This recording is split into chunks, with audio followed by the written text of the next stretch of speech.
thunderstorm warning for Madison County, western Delaware County, northern Hamilton County, southeastern Tipton County, until 1:15 p.m. Eastern Standard Time. At 12:37 p.m. Eastern Standard Time, a severe thunderstorm was located 7 miles southwest of Elwood, or 14 miles northwest of Anderson, moving east at 40 miles per hour.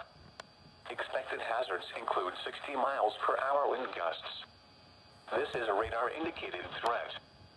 The following impacts are expected. Expect damage to roofs, siding, and trees.